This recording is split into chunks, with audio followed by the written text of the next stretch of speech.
सूरज सा चमके हम, स्कूल चले हम।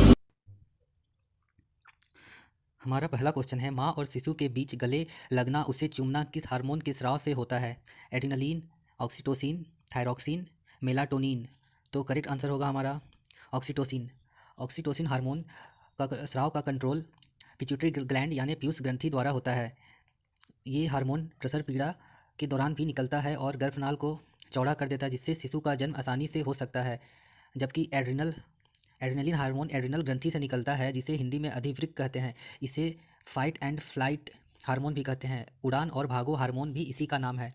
थायरॉक्सिन जो है हमारा थायराइड ग्लैंड से निकलता है। इसमें इस थायरॉक्सिन हार्मोन का मेन कंस्टिट्यूएंट आयोडीन होता है। आयोडीन की कमी और अधिकता दोनों होने से प्रॉब्लम होता है। जब थायरॉक्सिन हार्मोन अधिक हो जाएगा तो हमें हाइपो थायराइड हो जाता है और कम हो जाने से हाइपर थायराइड हो जाता है। और ये जो मेलाटोनिन है ये हमारा पेनियाल ग्रंथि से निकलता है, जो कि हमारे नींद को कंट्रोल करता है। मोबाइल फ़ोन की बैटरी में किस धातु का प्रयोग किया जाता है? Caesium, selenium, lithium, potassium. तो करेक्ट आंसर है हमारा लिथियम। इसके अलावा जो हमारा सीजियम है CS, इसका मैक्सिमम यूज एटॉमिक क्लॉक यानी परमाणु घड़ियों में किया जाता है, क्योंकि ये बहुत ज़्यादा एक्यूरेट होता है समय के कैलकुलेशन में। इसके अलावा इसका यूज हम ऑप्टिकल इंस्ट्रूमेंट में करते हैं, जैसे चश्मा हो गया, ये सब में कर सकते हैं। जो हमारा एटॉमिक वॉच है, परमाणु घड़ियाँ हैं, इसका यूज GPS सिस्टम में, इंटरनेट में, सैटेलाइट में, ये सारी चीज़ों में यूज होता है। हमें आवर्त सारणी में अत्यधिक गैसीय तत्व प्राप्त करने के लिए किस वर्ग में जाना पड़ेगा? वर्ग 1, वर्ग 2, वर्ग 17 और वर्ग 18। तो ग्रुप 18 हमारा करेक्ट आंसर होगा।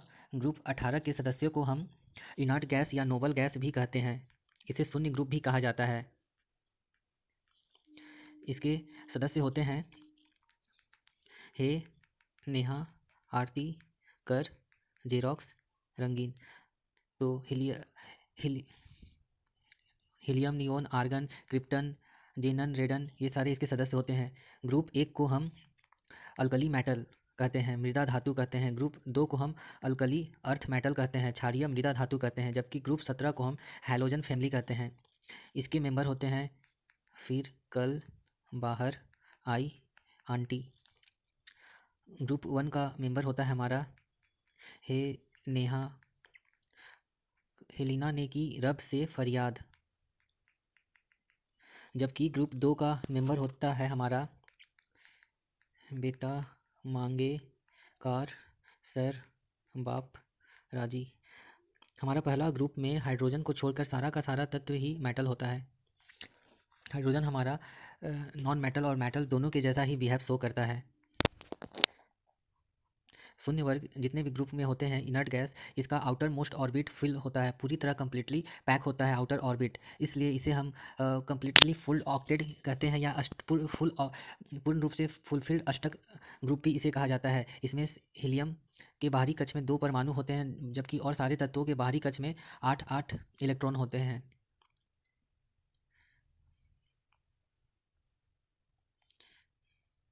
किस वैज्ञानिक ने गोबर गैस प्रणाली का आविष्कार किया?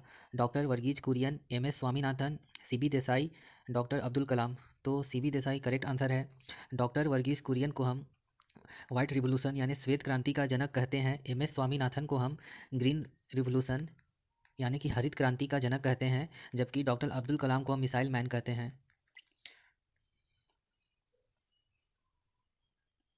हरा कशिश क्या है?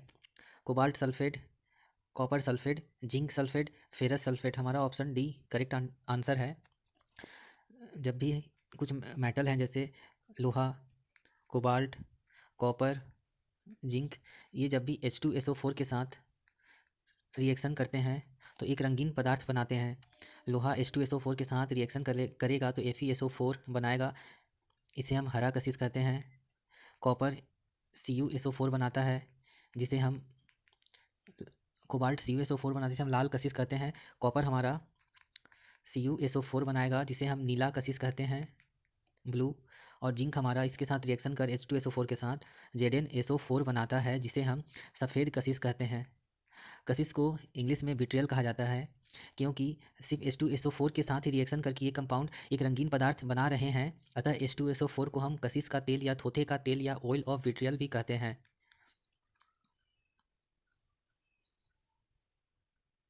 वृत्ताकार पथ के चारों ओर एक पिंड की गति किसका उदाहरण है? सामान्य चाल, परिवर्तित वेग, सामान्य चाल, सामान्य वेग, परिवर्तित चाल, परिवर्तित वेग, परिवर्तित चाल, सामान्य वेग। तो ऑप्शन ए हमारा सही होगा, परिवर्तित वेग और सामान्य चाल।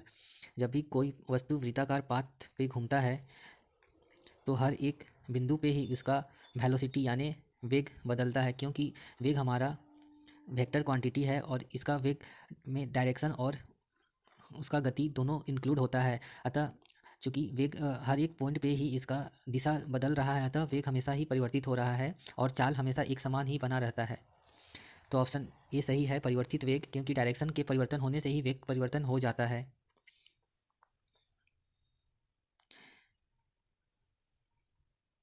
इसमें से किसका मुख्यालय देहरादून में है? भारतीय मौसम विज्ञान व अनुसंधान संस्थान, भारतीय राष्ट्रीय राज्य मार्ग प्राधिकरण, भारतीय सर्वेक्षण विभाग, भारतीय तकनीकी अनुसंधान।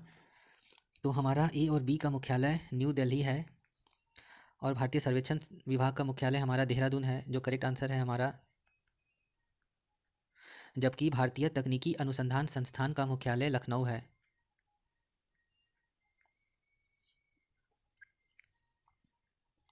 माइक्रोफोन परिवर्तित करता है रासायनिक ऊर्जा को नाभिकीय ऊर्जा में, विद्युत ऊर्जा को चुंबकीय ऊर्जा में, ध्वनि ऊर्जा को विद्युत ऊर्जा में, विद्युत ऊर्जा को रासायनिक ऊर्जा में।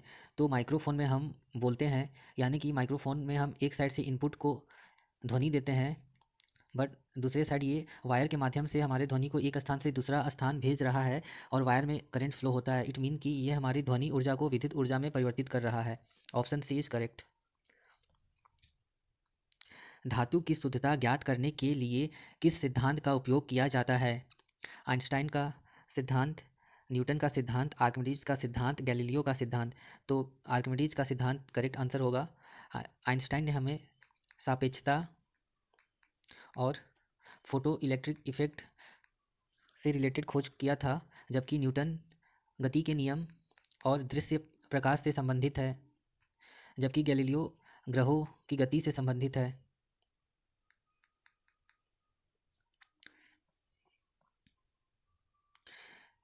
चुंबक बनाने के लिए निम्नलिखित में से कौन सा मिश्र धातु का उपयोग किया जाता है? दुरैल्यूमिनामीन, एल्निको, स्टेनलेस स्टील, मैग्नीशियम। तो एल्निको हमारा करेक्ट आंसर है।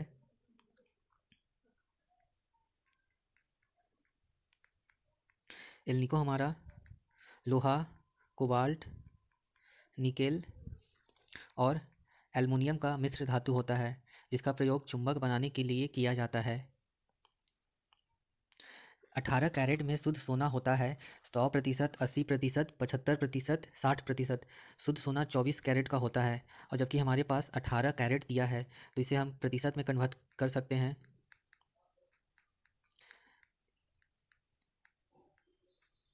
यानी 75% हमारा करेक्ट आंसर है। क्लोरोफिल प्रकाश के किन घटकों को अवशोषित करता है? बैंगनी और नीला, बैंगनी और पीला, नीला पीला, हरा नीला। तो बैंगनी और नीला करेक्ट आंसर होगा। जो हमारा क्लोरोफिल है यानी पर्णहरित, फोटोसिंथेसिस अभिक्रिया के दौरान यानी खाना बनाते समय हमारा रेड, ब्लू एंड वायलेट, ये 3 कलर को ही एब्जॉर्ब करता है, बाकी 4 कलर को एब्जॉर्ब नहीं करता यानी अवशोषित नहीं करता। और लाल कलर में ये सबसे तेज़ी से प्रकाश संश्लेषण की क्रिया करता है, फिर ब्लू में और फिर बैंगनी यानी वायलेट कलर में। मानव शरीर कार्बोहाइड्रेट को किस रूप में संचित रखता है? Glucose, starch, sucrose, glycogen. तो करेक्ट आंसर है ग्लाइकोजेन। जो हमारा लीवर होता है, यकृत होता है, यह ग्लूकोज को ग्लाइकोजेन में परिवर्तित कर स्टोर रखता है और ज़रूरत पड़ने पर ग्लाइकोजेन को कार्बोहाइड्रेट में परिवर्तित कर लेता है।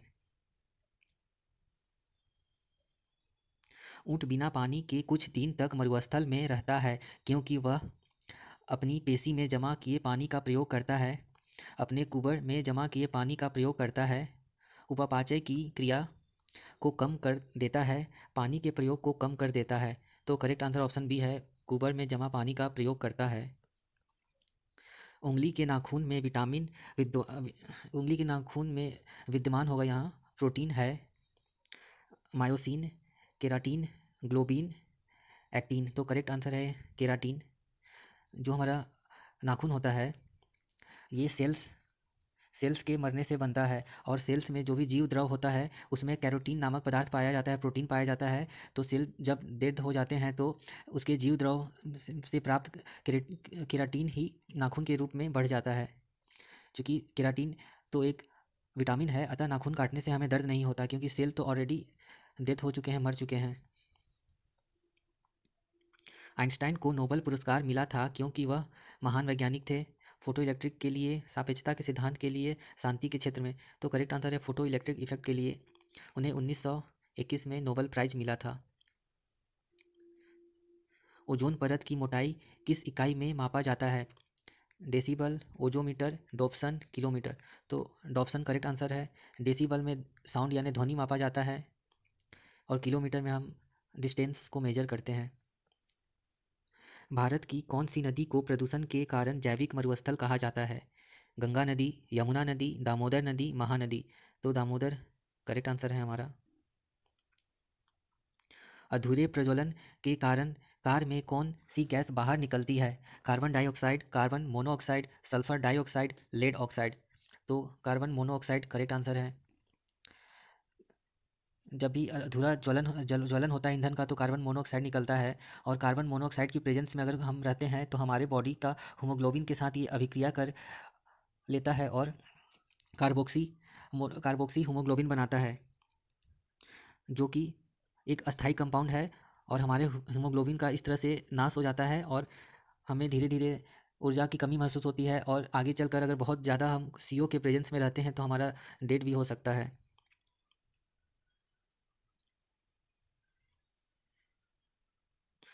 ग्लोबल वार्मिंग के फलस्वरूप जलवायु में होने वाले परिवर्तन को कैसे मापा जाता है? रेडिएटिव फोर्सिंग द्वारा, रेडियो एक्टिविटी द्वारा, कार्बन डीके द्वारा, ओजोन डीके द्वारा। तो ऑप्शन ए करेक्ट है हमारा, रेडिएटिव डीके, रेडिएटिव फोर्सिंग।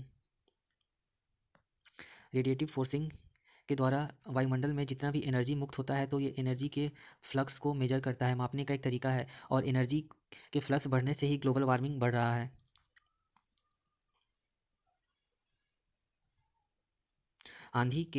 आंधी आने पर टीन की छत क्यों उड़ जाती है? उसके ऊपर वायुमंडल दाब नीचे के वायुमंडल दाब से कम हो जाता है, उसके ऊपर वायुमंडल दाब नीचे के वायुमंडल दाब से अधिक हो जाता है, तेज हवा उसे उड़ा ले जाती है, वायुमंडल दाब का इस घटना से कोई संबंध नहीं है।